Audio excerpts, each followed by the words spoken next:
sit down.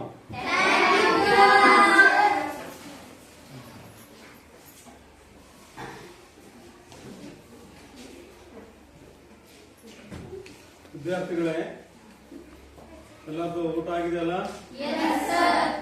Very good. ಎಲ್ಲ ಬಟ್ಟೆ ಎಲ್ಲ ತಿಂದಿರಲ್ಲ? ಚಿಕ್ಕಿ ಎಲ್ಲ ತಿಂದಿರಲ್ಲ? ಓಕೆ. ನೋಡಿ, ನಾವು ಕಳೆದ ತರಗತಿಯಲ್ಲಿ ಏನ್ ಪಾಠ ಮಾಡಿದೀವೋ ಅದಕ್ಕೆ ಸಂಬಂಧಪಟ್ಟ ಹಾಗೆ ಕೆಲವು ಸರಳ ಪ್ರಶ್ನೆಗಳನ್ನ ಕೇಳ್ತೀನಿ. ಕೆಲವು ವಿದ್ಯಾರ್ಥಿಗಳಿಗೆ ಅವರ ಉತ್ತರವನ್ನ ಹೇಳ್ಬೇಕು. ನೋಡಿ, ನಿನ್ನೆ ಪ್ರಜಾಪ್ರಭುತ್ವ ಅಂದ್ರೆ ಏನು, ಪ್ರಜಾಪ್ರಭುತ್ವದ ಪೀಠಿಕೆ ಬಗ್ಗೆ ಹೇಳಿದ್ದೆ. ನಂತರ ಪ್ರಜಾಪ್ರಭುತ್ವ ಯಾವ ಯಾವ ಪದಗಳಿಂದ ಅದು ರಚನೆಯಾಗಿದೆ, ನಂತರ ಅಮೆರಿಕದ ಮಾಜಿ ಅಧ್ಯಕ್ಷರು ಯಾರು, ಮತ್ತೆ ಈಗಿನ ಅಧ್ಯಕ್ಷರು ಯಾರು, ನಂತರ ಈ ಒಂದು ಡೆಮಾಕ್ರಸಿ ಬಗ್ಗೆ ಕೆಲವು ಡೆಫಿನೇಷನ್ ಯಾರ್ಯಾರು ಕೊಟ್ಟಿದ್ದಾರೆ, ಈ ಒಂದು ವಿಚಾರ ಬಗ್ಗೆ ನಾವು ನಿನ್ನೆ ಕಲ್ತ್ಕೊಂಡಿದ್ವಿ. ನೋಡಿ, ಒಂದೇ ಈಗ ಬಾಲಕರಿಗೆ ನಾನು ಮೊದಲ ಅವಕಾಶವನ್ನು ಕೊಡ್ತೀನಿ. ಇನ್ನೊಬ್ಬೆಲ್ಲ ಇಲ್ಲಲ್ಲ?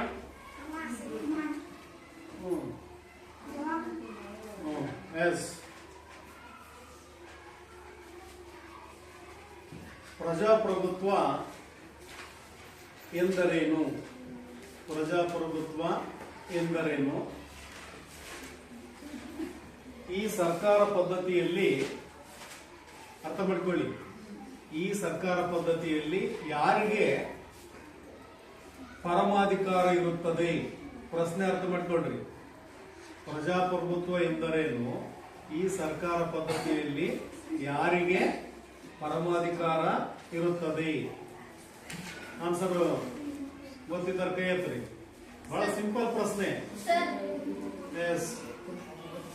ಮತ್ತೆ ಈ ಕಡೆ ನೋಡಿ, ಹುಡುಗರ ಕಡೆಯಿಂದ ಪ್ರಜಾಪ್ರಭುತ್ವ ಎಂದರೇನು? ಈ ಒಂದು ಸರ್ಕಾರ ಪದ್ಧತಿಯಲ್ಲಿ ಯಾರಿಗೆ ಹೆಚ್ಚಿನ ಅಧಿಕಾರ ಇರುತ್ತದೆ? ಮೇಡಮ್. ಪ್ರಜೆಗಳಿಗಿಂತ ಪ್ರಜೆಗಳಿಗಾಗಿ ಪ್ರಜೆಗಳಿಗೋಸ್ಕರ ರಚನೆಗೊಂಡ ಸರ್ಕಾರವೇ ಪ್ರಜಾಪ್ರಭುತ್ವ. ಇದು ಅಬ್ರಹಾಂ ಲಿಂಕನ್ ರವರು ಹೇಳಿರ್ತಕ್ಕಂಥದ್ದು. ನಾನು ಕೇಳಿರೋದೇನು, ಪ್ರಜಾಪ್ರಭುತ್ವ ಎಂದರೇನು, ಇಲ್ಲಿ ಯಾರಿಗೆ ಹೆಚ್ಚಿನ ಅಧಿಕಾರ ಇರುತ್ತದೆ? ಜನರಿಂದ ಜಯಿಸುವ ಅಧಿಕಾರವೇ ಪ್ರಜಾಪ್ರಭುತ್ವ ಪ್ರಜೆಗಳಿಗಿರುತ್ತದೆ. S, very good. ಇನ್ನೊಂದ್ಸರಿ ಹೇಳು. ಜನರಿಂದ ಚಲಾಯಿಸುವ ಅಧಿಕಾರವೇ ಪ್ರಜಾಪ್ರಭುತ್ವ. ನೋಡಿ, ಅಲ್ಲಿ ಜನರಿಂದ ಚಲಾಯಿಸುವ ಅಧಿಕಾರವೇ ಪ್ರಜಾಪ್ರಭುತ್ವ. ಈ ವ್ಯವಸ್ಥೆಯಲ್ಲಿ ಯಾರಿಗೆ ಹೆಚ್ಚಿನ ಅಧಿಕಾರ ಇರ್ತದೆ? ಪ್ರಜೆಗಳಿಗೆ ಅಥವಾ ಜನರಿಗೆ ಹೆಚ್ಚಿನ ಅಧಿಕಾರ ಇರ್ತದೆ. ಎಸ್. ಈಗ ಅಮೆರಿಕದ ಮಾಜಿ ಅಧ್ಯಕ್ಷರು ಯಾರು? ಅಮೆರಿಕದ ಮಾಜಿ ಅಧ್ಯಕ್ಷರು ಯಾರು? ನೋಡಿ, ಈ ಕಡೆ ಕೈಯೇ ಬರ್ತಾ ಇಲ್ಲ. ಹೇಳ. ಯಾರು? Very good. Abraham Lincoln. ಅವ್ರು ಕೊಟ್ಟಿರ್ತಕ್ಕಂಥ ಒಂದು ವ್ಯಾಖ್ಯಾನ ಹೇಳ್ತೀಯಾ? ಏನಂತ ಹೇಳಿದ್ರು ಅವರು ಡೆಮಾಕ್ರಸಿ ಬಗ್ಗೆ?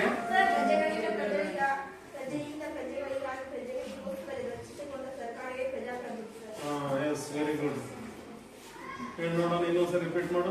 ಪ್ರಜೆಗಳಿಂದ ಪ್ರಜೆಗಳಿಗಾಗಿ ರಚನೆಗೊಂಡ ಸರ್ಕಾರವೇ ಪ್ರಜಾಪ್ರಭುತ್ವ. Yes, very good. ಕೂತ್ಕೊಳ್ಳಿ. ಈ ಒಂದು ಡೆಮಾಕ್ರಸಿ, ಈ ಪದ, ಈ ಶಬ್ದ ಗ್ರೀಕ್ ಭಾಷೆಯ ಯಾವ ಒಂದು ಪದಗಳಿಂದ ರಚನೆಯಾಗಿದೆ? ನೋಡು ಬಾಲಕರು, ಡೆಮಾಕ್ರಸಿ ಅಂತಕ್ಕಂಥ ಪದ ಗ್ರೀಕ್ ಭಾಷೆಯ ಯಾವ ಪದಗಳಿಂದ ರಚನೆಗೊಂಡಿದೆ?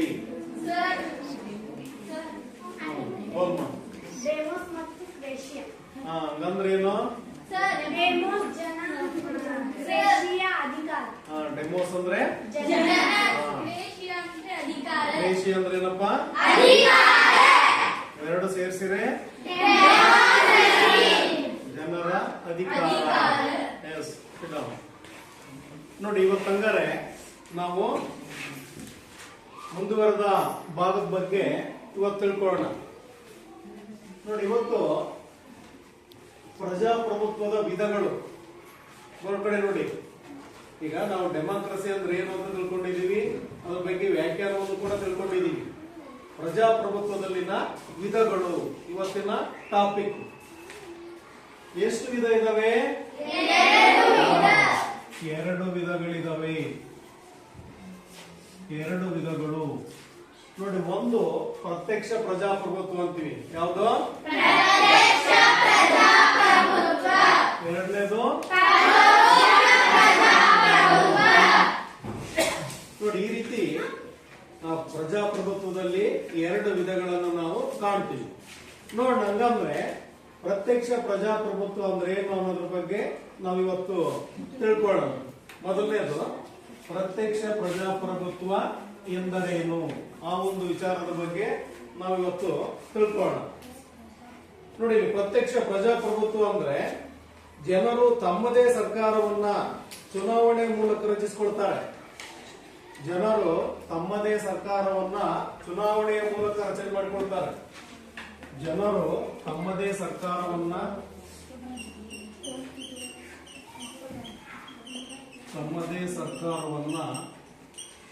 ಚುನಾವಣೆಯ ಮೂಲಕ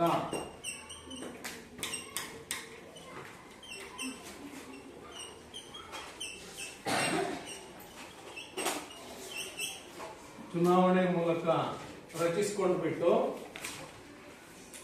ಅವರ ಪ್ರಗತಿಗೆ ಸಹಾಯಕಾರಿಯಾಗುವ ನಿಯಮಗಳನ್ನು ರೂಪಿಸಿಕೊಳ್ತಾರೆ. ಅವರ ಪ್ರಗತಿಗೆ ಸಹಾಯಕಾರಿಯಾಗುವ ನಿಯಮಗಳು, ಅವರ ಪ್ರಗತಿಗೆ ಸಹಾಯಕಾರಿಯಾಗುವ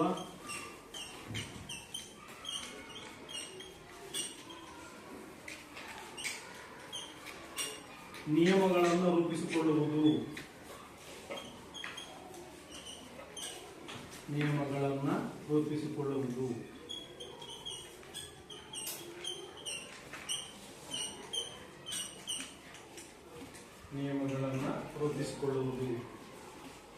ನೋಡಿ, ಜನರು ಅಂದ್ರೆ ಪ್ರತ್ಯಕ್ಷ ಪ್ರಜಾಪ್ರಭುತ್ವದಲ್ಲಿ ತಮ್ಮದೇ ಸರ್ಕಾರವನ್ನ ಚುನಾವಣೆಯ ಮೂಲಕ ರಚಿಸಿಕೊಳ್ತಾರೆ.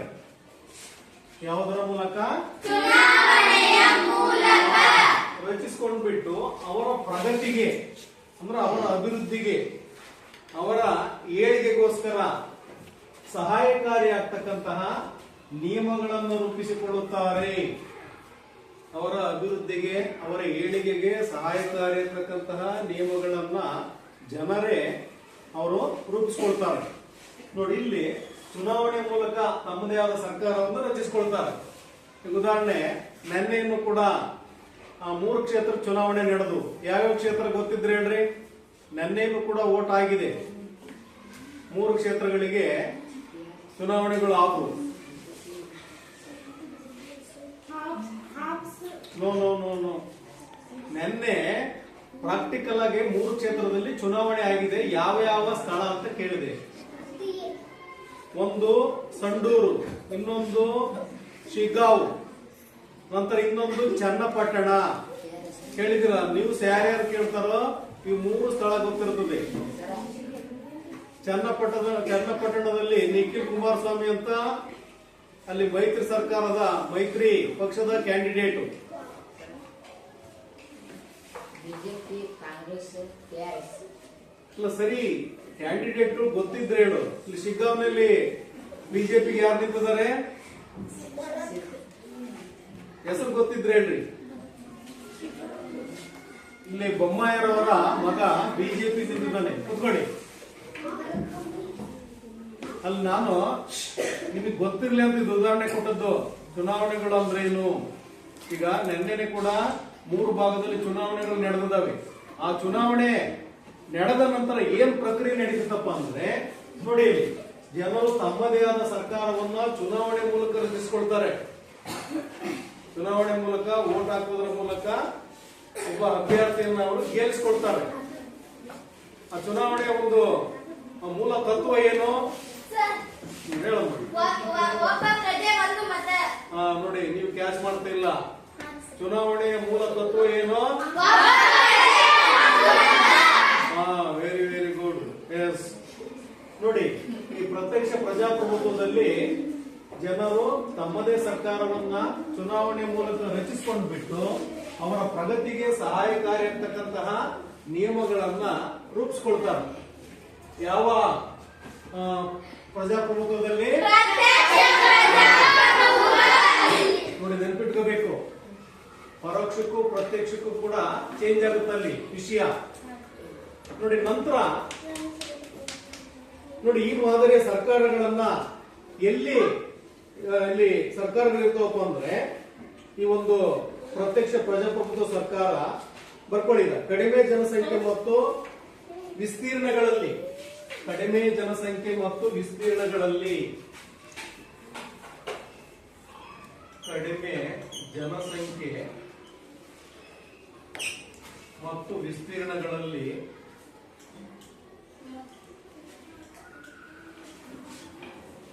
ಕಡಿಮೆ ಜನಸಂಖ್ಯೆ ಮತ್ತು ವಿಸ್ತೀರ್ಣಗಳಲ್ಲಿ ನಿಯಮಿತ ವ್ಯಾಪ್ತಿಯನ್ನು ಹೊಂದಿರುವ ಪ್ರದೇಶಗಳು, ನಿಯಮಿತ ವ್ಯಾಪ್ತಿಯನ್ನು ಹೊಂದಿರುವ ಪ್ರದೇಶಗಳು, ನಿಯಮಿತ ವ್ಯಾಪ್ತಿಯನ್ನು ಹೊಂದಿರುವ ಪ್ರದೇಶಗಳು,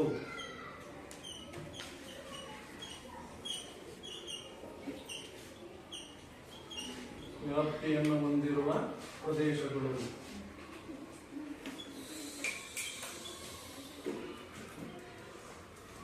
ಹೊಂದಿರುವ ಪ್ರದೇಶಗಳು.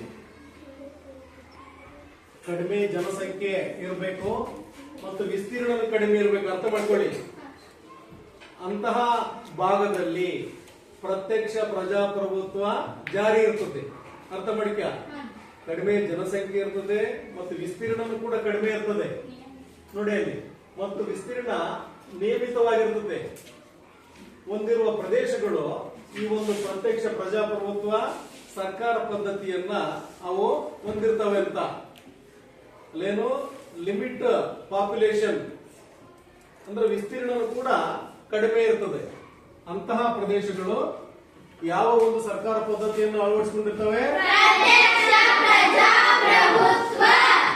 ವೆರಿ ಗುಡ್, ಪ್ರತ್ಯಕ್ಷ ಪ್ರಜಾಪ್ರಭುತ್ವವನ್ನ ಅವು ಅಳವಡಿಸಿಕೊಂಡಿರ್ತವೆ. ನೋಡಿ, ಉದಾಹರಣೆ ಹೇಳ್ಬೇಕು ಅಂದ್ರೆ ಇಲ್ಲಿ ಪ್ರತ್ಯಕ್ಷ ಪ್ರಜಾಪ್ರಭುತ್ವ ಜಾರಿಯಲ್ಲಿರ್ತಕ್ಕಂಥ ದೇಶಗಳು ಯಾವಪ್ಪ ಅಂದ್ರೆ ಬರ್ಕೊಳ್ಳಿ. ಪ್ರತ್ಯಕ್ಷ ಪ್ರಜಾಪ್ರಭುತ್ವ ಜಾರಿಯಲ್ಲಿರುವ ದೇಶಗಳು: ಪ್ರಾಚೀನ ಗ್ರೀಕ್, ಒಂದು ಪ್ರಾಚೀನ ಗ್ರೀಕ್,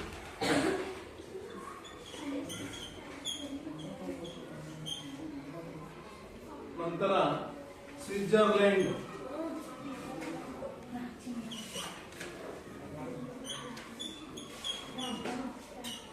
ಸ್ವಿಟ್ಜರ್ಲೆಂಡ್,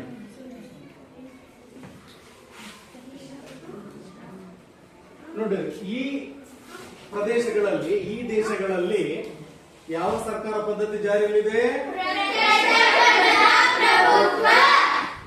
ಎಸ್. ಯಾಕೆ?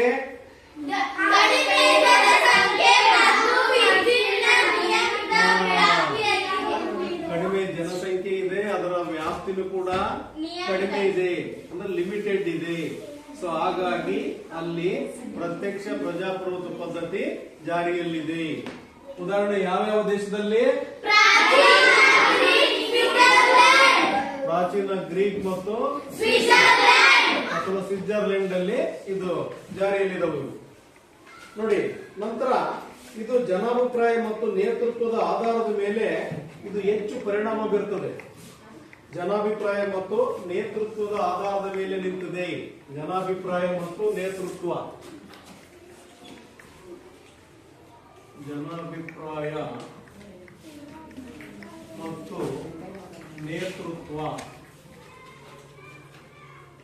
ನೇತೃತ್ವದ ಮೇಲೆ ಪರಿಣಾಮಕಾರಿ ಆಗುತ್ತದೆ. ಜನಾಭಿಪ್ರಾಯ ಮತ್ತು ನೇತೃತ್ವ ನೋಡಿ, ಜನರ ಒಪಿನಿಯನ್ ಮತ್ತು ನೇತೃತ್ವ, ಲೀಡರ್ಶಿಪ್ ಅಂತ ಹೇಳ್ತೀವಿ, ಅದರ ಮೇಲೆ ಇದು ಹೆಚ್ಚು ಅವಲಂಬನೆ ಆಗಿರ್ತಕ್ಕಂಥದ್ದು, ಪರಿಣಾಮಕಾರಿ ಆಗ್ತದೆ ಅನ್ನೋದನ್ನ ನಾವಿಲ್ಲಿ ಹೇಳ್ತೀವಿ ನೋಡಿ. ನಂತರ ಇದು ಭಾರತದಲ್ಲಿ ಈ ಪದ್ಧತಿ ಅಳವಡಿಸಿಕೊಂಡಿಲ್ಲ. ಭಾರತದಲ್ಲಿ ಈ ಪದ್ಧತಿ ಅಳವಡಿಸಿಕೊಳ್ಳಲಾಗಿಲ್ಲ. ಭಾರತದಲ್ಲಿ ಈ ಪದ್ಧತಿ ಇಲ್ಲ. ಯಾಕೆ? ಭಾರತದಲ್ಲಿ ಪ್ರತ್ಯಕ್ಷ ಪ್ರಜಾಪ್ರಭುತ್ವ ಪದ್ಧತಿ ಇಲ್ಲ. ಯಾಕೆ? ಭೌಗೋಳಿಕ ಮತ್ತು ಜನಸಂಖ್ಯೆ ವ್ಯಾಪ್ತಿ ಹೆಚ್ಚಿಗೆ ಇರೋದ್ರಿಂದ ಭಾರತ ದೇಶ ಅಳವಡಿಸ್ಕೊಳ್ಳೋಕ್ಕಾಗಿಲ್ಲ. S, very good. ಹೊಸ ಸ್ಪೆಕ್ಟಾ? ಆಯ್ತಾಯ್ತು, ಒಳ್ಳೇದು, ಗುಡ್ ಆನ್ಸರ್.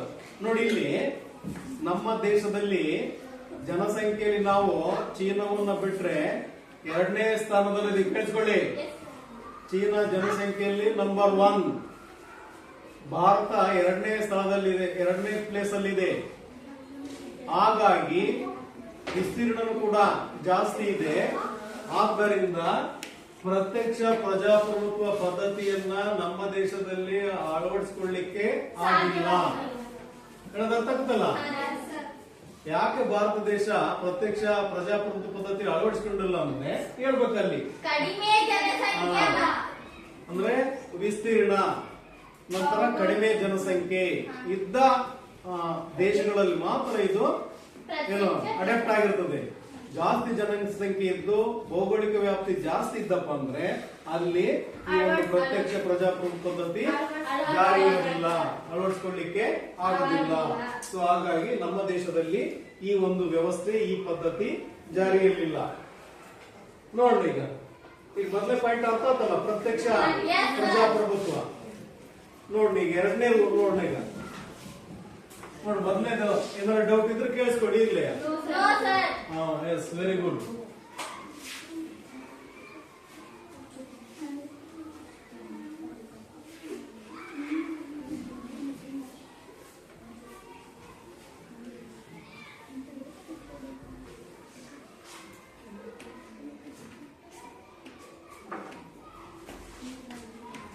ಬರ್ಕೊಳ್ಳಿ. ಪರೋಕ್ಷ ಪ್ರಜಾಪ್ರಭುತ್ವ ಪದ್ಧತಿ. ಪರೋಕ್ಷ ಪ್ರಜಾಪ್ರಭುತ್ವ ಪದ್ಧತಿ ನೋಡಲ್ಲಿ ಹೆಸರೇ ತಿಳಿಸುತ್ತಲ್ಲಿ ಪರೋಕ್ಷವಾಗಿ, ಅಲ್ಲಿ ಹೆಸರಿನಲ್ಲೇ ಇದೆ. ಅಲ್ಲಿ ಪ್ರತ್ಯಕ್ಷ ಬೇರೆ, ಪರೋಕ್ಷ ಬೇರೆ. ನೋಡ್, ನಂಗಂದ್ರೆ ಏನಪ್ಪ ಇಲ್ಲಿ, ಈ ಮಾದರಿಯ ಸರ್ಕಾರವು ಭಾರತ, ಅಮೆರಿಕ ರಾಷ್ಟ್ರಗಳಿಗೆ ಅತ್ಯಂತ ಸೂಕ್ತವಾದುದಾಗಿದೆ. ನೋಡಿ, ಭಾರತ ಮತ್ತು ಅಮೆರಿಕ ದೇಶಗಳಿಗೆ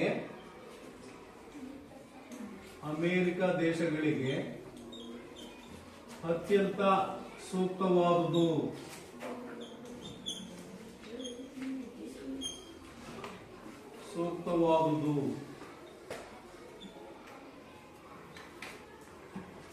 ಯಾಕಂದ್ರೆ ಇಲ್ಲಿ ಜನಸಂಖ್ಯೆ ಕೂಡ ಜಾಸ್ತಿ ಇದೆ, ಭೌಗೋಳಿಕ ವ್ಯಾಪ್ತಿ ಕೂಡ ಜಾಸ್ತಿ ಇದೆ. ಸೊ ಹಾಗಾಗಿ ಪರೋಕ್ಷ ಪ್ರಜಾಪ್ರಭುತ್ವ ಒಂದು ಪದ್ಧತಿಯನ್ನ ಅಮೆರಿಕ ಮತ್ತು ಭಾರತ ಅಳವಡಿಸಿಕೊಂಡಿದೆ. ಅರ್ಥ ಮಾಡ್ಕೋಬೇಕು, ಅದೇನು ಕಷ್ಟ ಇಲ್ಲ. ಏನ್ ಕನ್ನಡ ಸ್ಪೀಕರ್ ವಿಷಯವನ್ನ ತಿಳ್ಕೋಬೇಕಷ್ಟೇ. ನೋಡಿ, ಈ ಒಂದು ವ್ಯವಸ್ಥೆಯಲ್ಲಿ ಜನರು ತಮ್ಮ ಪ್ರತಿನಿಧಿಗಳನ್ನ ನಿಯತಕಾಲಿಕ ಚುನಾವಣೆಗಳಲ್ಲಿ ಅವರು ಚುನಾಯಿಸಿಕೊಂಡು ಬಿಟ್ಟು ಶಾಸನ ಸಭೆಗಳಿಗೆ ಕಳಿಸಿಕೊಡ್ತಾರೆ. ವಾಕ್ಯ ಬರ್ತ ಜನರು ತಮ್ಮ ಪ್ರತಿನಿಧಿಗಳನ್ನ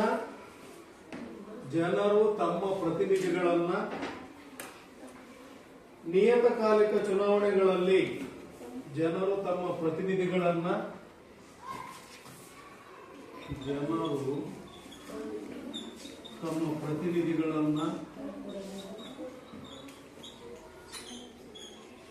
ನಿಯತಕಾಲಿಕ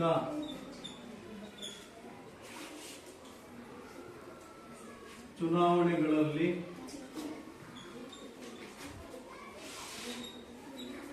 ಚುನಾಯಿಸಿ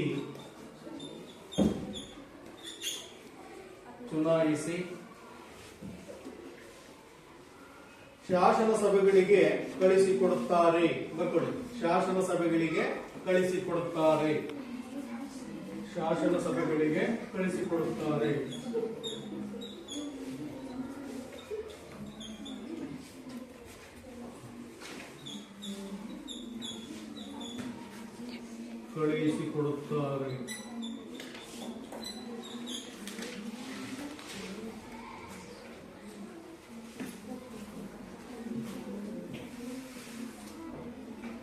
ನೋಡಿ ಈ ಕಡೆ ಬೋರ್ಡ್ ಕಡೆ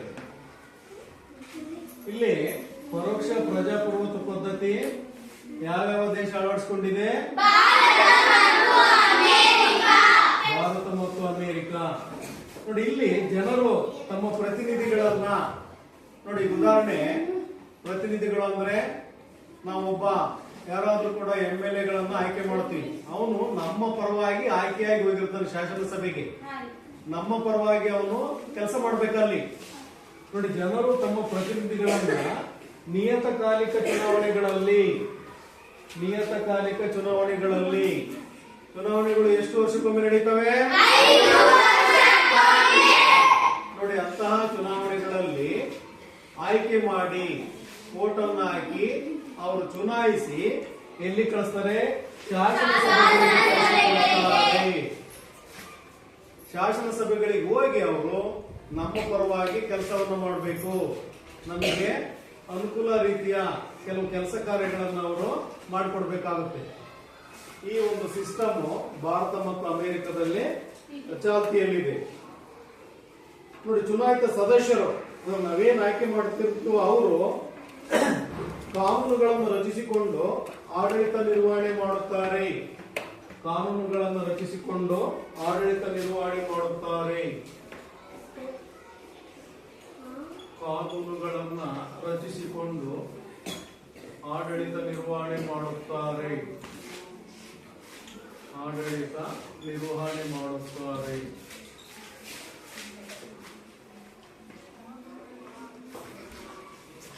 ಅಂದ್ರೆ ಎಲೆಕ್ಟೆಡ್ ಏನು ಕ್ಯಾಂಡಿಡೇಟ್ ನಾವು ಯಾರು ಆಯ್ಕೆ ಮಾಡಿ ಕಳಿಸಿರ್ತೀವೋ ಅವರು ಏನ್ ಮಾಡ್ತಾರೆ? ಕಾನೂನುಗಳನ್ನ ರಚನೆ ಮಾಡಿಬಿಟ್ಟು ಆಡಳಿತವನ್ನು ನಿರ್ವಹಣೆ ಮಾಡ್ತಾರೆ. ಈಗ ಸರ್ಕಾರದ ಅಂಗಗಳು ಯಾವ್ಯಾವೇನ್ರಿ? ಮಾನವನ ಅಂಗಗಳು ಯಾವ್ಯಾವು? ಯಾಕೆ ನಂಬ್ತಿರಲ್ಲ? ಇಲ್ಲ, ಅವೇ ಮಾನವನ ಅಂಗಗಳು ಕೈ, ಕಾಲು, ಮೂಗು ಅಲ್ವಾ? ಹಂಗೆ ಸರ್ಕಾರಕ್ಕೂ ಕೂಡ ಅಂಗಗಳಿರ್ತವೆ. ಕಾರ್ಯಾಂಗ, ಶಾಸಕಾಂಗ, ನ್ಯಾಯಾಂಗ. ಶಾಸಕಾಂಗದಲ್ಲಿ ಇವರು ನಮ್ಮ ಪರವಾಗಿ ಶಾಸನವನ್ನು ರೂಪಿಸಿ ಆಡಳಿತವನ್ನ MLA ನೆರವೇರಿಸ್ತಾರೆ. ನೋಡಿ, ಯಾಕಂದ್ರೆ ನಾವು ಅವರಿಗೆ ಮತವನ್ನ ಹಾಕಿರ್ತೀವಿ, ಒಬ್ಬ ಪ್ರಜೆ ಒಂದು ಮತ, ಆ ಟೈಪು ಆ ವ್ಯಕ್ತಿಯನ್ನು ನಾವು ಆಯ್ಕೆ ಮಾಡಿರ್ತೀವಿ. ನೋಡಿ, ನಂತರ ಪ್ರಜಾಪ್ರಭುತ್ವವನ್ನ ಕಾಲಕಾಲಕ್ಕೆ ನಡೆಯುವ ಚುನಾವಣೆಗಳಲ್ಲಿ ಚುನಾಯಿತಗೊಂಡ ಜನಪ್ರತಿನಿಧಿಗಳ ಸರ್ಕಾರ ಅಂತ ಅಂದ್ಬಿಟ್ಟು ಕರೀತಾರೆ. ಒಂದು ಪಾಯಿಂಟ್ ಬರ್ಕೊಳ್ಳಿ. ಪ್ರಜಾಪ್ರಭುತ್ವವನ್ನ ಬೋರ್ಡ್ ಮೇಲೆ ಇದೆ. ಪ್ರಜಾಪ್ರಭುತ್ವವನ್ನ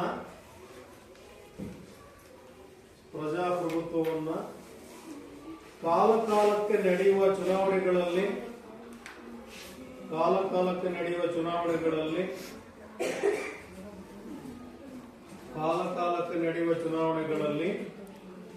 ಚುನಾಯಿತಗೊಂಡ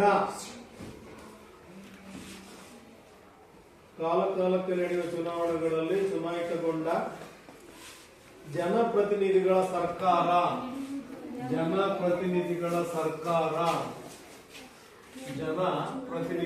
ಸರ್ಕಾರ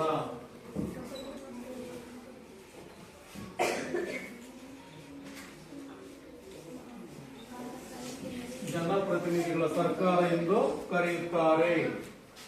ನೋಡಿ, ಇನ್ನೊಮ್ಮೆ ಹೇಳ್ತೀನಿ. ಪ್ರಜಾಪ್ರಭುತ್ವವನ್ನ ಕಾಲಕಾಲಕ್ಕೆ ನಡೆಯುವ ಚುನಾವಣೆಗಳಲ್ಲಿ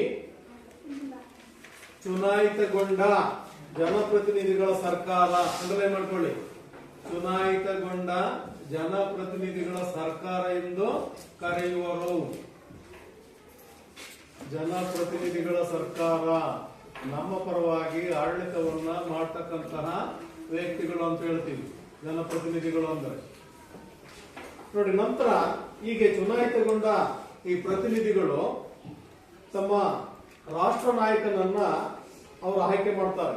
ಚುನಾಯಿತಗೊಂಡ ಪ್ರತಿನಿಧಿಗಳು ರಾಷ್ಟ್ರ ನಾಯಕನನ್ನ ಆಯ್ಕೆ ಮಾಡುತ್ತಾರೆ. ರಾಷ್ಟ್ರ ನಾಯಕನ ಆಯ್ಕೆ ಮಾಡುತ್ತಾರೆ. ಚುನಾಯಿತಗೊಂಡ ಪ್ರತಿನಿಧಿಗಳು ರಾಷ್ಟ್ರ ನಾಯಕನನ್ನ ಆಯ್ಕೆ ಮಾಡುತ್ತಾರೆ. ರಾಷ್ಟ್ರ ನಾಯಕ ಅಂತ ಯಾರಿಗೆ ಕರಿತೀವಿ? ರಾಷ್ಟ್ರ ನಾಯಕ. ಲೇಡೀಸ್ ಅದರ ಒಬ್ರು. ಏನವರು? ರಾಷ್ಟ್ರಪತಿ ಅಂದ್ರೆ ರಾಷ್ಟ್ರ ನಾಯಕ. ನೋಡಿ, ಎಲ್ಲಾ MLA ಸೇರ್ಬಿಟ್ಟು ಗೊತ್ತಾ, MP ಸೇರ್ಬಿಟ್ಟು ಅಂದ್ರೆ ಎಲ್ಲಾ ಪ್ರತಿನಿಧಿಗಳು ಸೇರ್ಬಿಟ್ಟು ರಾಷ್ಟ್ರ ನಾಯಕನನ್ನ ಆಯ್ಕೆ ಮಾಡ್ತಾರೆ. ಈಗ ಅಲ್ಲಿ ನಮ್ಮ ದೇಶದ ರಾಷ್ಟ್ರಪತಿಗಳು ಯಾರು? ನಂತರ ಮತ್ತೆ ಈಗ ರಾಜ್ಯದಲ್ಲಿ MLA ಅಂತ ಕರಿತೀವಿ. MLA ಯಾರು? ಮುಖ್ಯಮಂತ್ರಿಯನ್ನ ಆಯ್ಕೆ ಮಾಡ್ತಾರೆ. ಅರ್ಥ ಮಾಡ್ಕೊಳ್ಳಿ. ಅಂದ್ರೆ ಗೆದ್ದಂತ ಎಲ್ಲ MLA ಸೇರ್ಬಿಟ್ಟು ಮುಖ್ಯಮಂತ್ರಿಯನ್ನ ಆಯ್ಕೆ ಮಾಡ್ತಾರೆ. ನಂತರ ಅಲ್ಲಿ MP ಅಂತ ಇರ್ತಾರೆ ಕೇಂದ್ರದಲ್ಲಿ, ಲೋಕಸಭಾ ಸದಸ್ಯರು ಅಂತ ಕರೀತಾರೆ ಕನ್ನಡದಲ್ಲಿ. ಅವರೆಲ್ಲ ಸೇರ್ಕೊಂಡು ಪ್ರಧಾನಮಂತ್ರಿಗಳನ್ನ ಆಯ್ಕೆ ಮಾಡ್ತಾರೆ. ಈಗಿನ ಪ್ರಧಾನಮಂತ್ರಿಗಳು ಯಾರು? ನರೇಂದ್ರ ಮೋದಿ. ಹಿಂಗೆ ಜನಪ್ರತಿನಿಧಿಗಳು ಎಲ್ಲರೂ ಸೇರ್ಬಿಟ್ಟು ರಾಷ್ಟ್ರ ನಾಯಕನನ್ನ ಆಯ್ಕೆ ಮಾಡತಕ್ಕಂತ ವ್ಯವಸ್ಥೆ ಈ ಒಂದು ಡೆಮೋಕ್ರೆಟಿಕ್ ಸಿಸ್ಟಮ್ ಅಲ್ಲಿ ಇದೆ.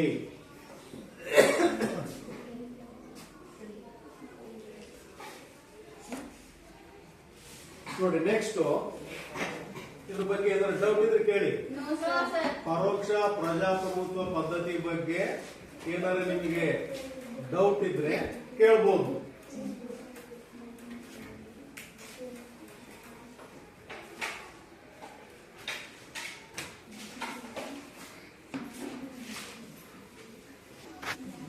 ನೋಡಿ, ಈಗ ಪ್ರಜಾಪ್ರಭುತ್ವದ ಲಕ್ಷಣಗಳ ಬಗ್ಗೆ ಸ್ವಲ್ಪ ತಿಳ್ಕೊಂಡು ನಾವು.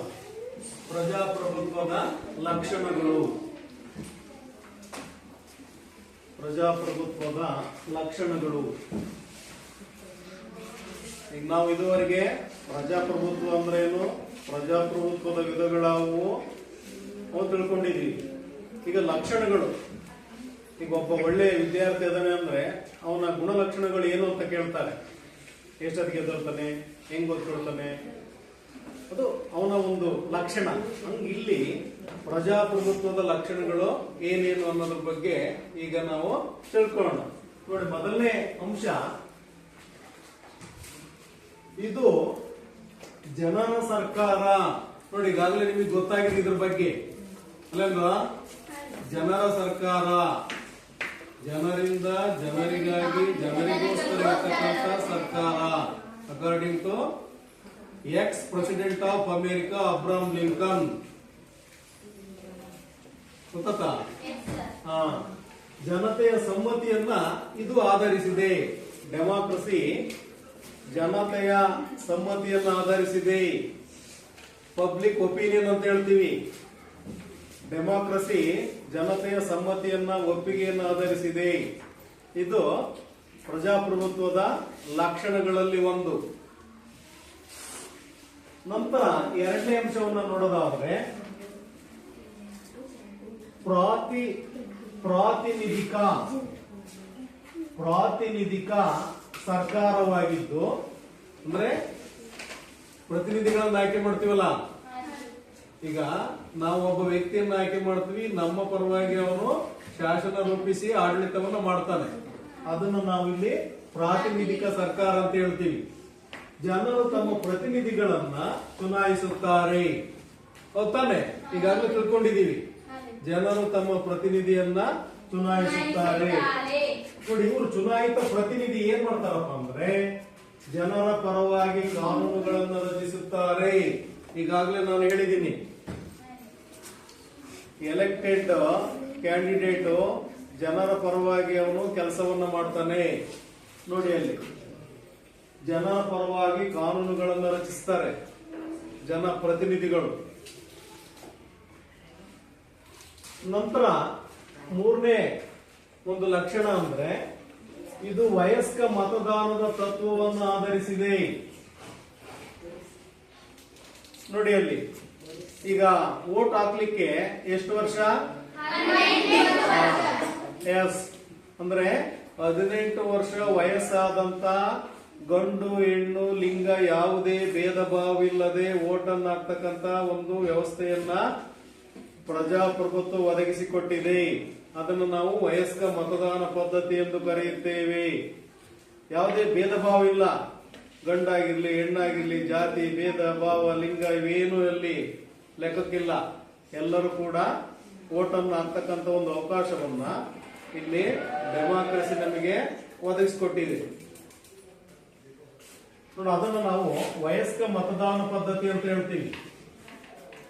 ವಯಸ್ಕ ಮತದಾನ ಪದ್ಧತಿ ಕೇಳ್ತಾರಲ್ಲಿ ಒಂದು ವಾಕ್ಯದಲ್ಲಿ ಕೇಳ್ತಾರೆ, ವಯಸ್ಕ ಮತದಾನ ಪದ್ಧತಿ ಎಂದರೇನು? 18 ವರ್ಷ ಮೇಲ್ಪಟ್ಟ ಬರ್ಕೊಡ್ರಿ, ಯಾವುದೇ ಲಿಂಗ ಭೇದ ಭಾವವಿಲ್ಲದೆ 18 ವರ್ಷ ಮೇಲ್ಪಟ್ಟು ಯಾವುದೇ ಲಿಂಗ ಭೇದ ಭಾವವಿಲ್ಲದೆ ಮತವನ್ನ ಹಾಕ್ತಕ್ಕಂಥದ್ದು, ಮತವನ್ನ ಹಾಕುವ ಪದ್ಧತಿ. 18 ವರ್ಷ ಮೇಲ್ಪಟ್ಟ ಯಾವುದೇ ಲಿಂಗ ಜಾತಿ ಮತ ಭೇದವಿಲ್ಲದೆ ಮತವನ್ನು ಚಲಾಯಿಸ್ತಕ್ಕಂಥದ್ದು, ಅದನ್ನು ನಾವು ವಯಸ್ಕ ಮತದಾನ ಪದ್ಧತಿ ಎಂದು ಕರೆಯುತ್ತೇವೆ. ನೋಡಿ, ನೆಕ್ಸ್ಟ್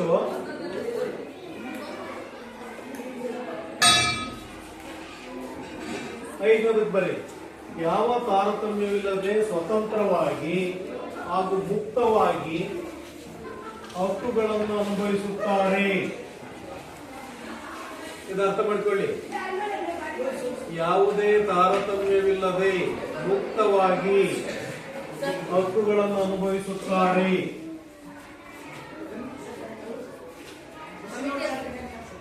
ಹೌದಾ? ಬಂದೆ ನೋಡಿ, ಸ್ವತಂತ್ರವಾಗಿ ಹಾಗೂ ಮುಕ್ತವಾಗಿ ಹಕ್ಕುಗಳನ್ನ ಅನುಭವಿಸುತ್ತಾರೆ. ನೋಡಿ, ಇಲ್ಲಿ ಜನರು ಸ್ವತಂತ್ರವಾಗಿ ಹಕ್ಕುಗಳು ಅಂದ್ರೆ ಸೌಲಭ್ಯ, ಅದು ಪಾಯಿಂಟ್ ಹಾಕೊಳ್ಳಿ. ಹಕ್ಕುಗಳು ಅಂದ್ರೆ ಸೌಲಭ್ಯ, ಯಾವುದೇ ತಾರತಮ್ಯವಿಲ್ಲದೆ ಸೌಲಭ್ಯವನ್ನ ಜನರು ಪಡ್ಕೊಳ್ತಾರೆ ಈ ಒಂದು ಪ್ರಜಾಪ್ರಭುತ್ವ ಸರ್ಕಾರ ಪದ್ಧತಿಯಲ್ಲಿ. ಆದ್ದರಿಂದ ಇಲ್ಲಿ ವೈಯಕ್ತಿಕ ಅಭಿವೃದ್ಧಿಗೆ ಅವಕಾಶವಿದೆ, ವೈಯಕ್ತಿಕ ಅಭಿವೃದ್ಧಿಗೆ ಅವಕಾಶವಿದೆ, ತಾರತಮ್ಯ ಇಲ್ಲ. ನೋಡಿ, ನಂತರ ಇನ್ನು ಉಳಿದಂತ ಅಂಶಗಳನ್ನ ಮುಂದಿನ ತರಗತಿಯಲ್ಲಿ ಚರ್ಚೆ ಮಾಡೋಣ. ಈಗ ಕೆಲವು ಪ್ರಶ್ನೆಗಳನ್ನ ಕೇಳ್ತೀನಿ.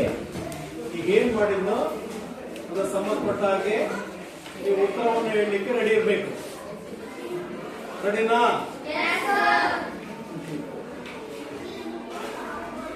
ಪ್ರಜಾಪ್ರಭುತ್ವದ ವಿಧಗಳಾವುವು? ಹುಡುಗರು ಹೇಳಪ್ಪ. ಪ್ರಜಾಪ್ರಭುತ್ವದ ವಿಧಗಳಾವುವು? ಹಾ, ಇನ್ನೊಂದ್ಸರಿ ಹೇಳಿ. ಯಾರು ಬೇರೆ ಅವ್ನು ಹೇಳಿದ್ ಕರೆಕ್ಟ್, ಇನ್ನೊಂದ್ಸರಿ ರಿಪೀಟ್ ಮಾಡೋ. ಪ್ರತ್ಯಕ್ಷ ಪ್ರಜಾಪ್ರಭುತ್ವ, ಪರೋಕ್ಷ ಪ್ರಜಾಪ್ರಭುತ್ವ. ಹಾ, ಎಷ್ಟು ವಿಧಗಳಿದ್ದಾವೆ? ನೋಡಿ, ನಂತರ ಪ್ರತ್ಯಕ್ಷ ಪ್ರಜಾಪ್ರಭುತ್ವ ಪದ್ಧತಿ ಯಾವ ದೇಶಗಳಲ್ಲಿ ಜಾರಿಯಲ್ಲಿದೆ? ಪ್ರತ್ಯಕ್ಷ ಪ್ರಜಾಪ್ರಭುತ್ವ ಪದ್ಧತಿ ಯಾವ ದೇಶಗಳಲ್ಲಿ ಜಾರಿಯಲ್ಲಿದೆ?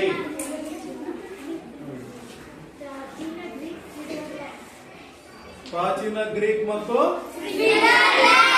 ಸ್ವಿಟ್ಜರ್ಲ್ಯಾಂಡ್ ದೇಶಗಳಲ್ಲಿ ಪ್ರತ್ಯಕ್ಷ ಪ್ರಜಾಪ್ರಭುತ್ವ ಪದ್ಧತಿ ಜಾರಿಯಲ್ಲಿದೆ. ಪರೋಕ್ಷ ಪ್ರಜಾಪ್ರಭುತ್ವ ಪದ್ಧತಿ ಜಾರಿಯಲ್ಲಿರ್ತಕ್ಕಂಥ ದೇಶಗಳಾವುವು?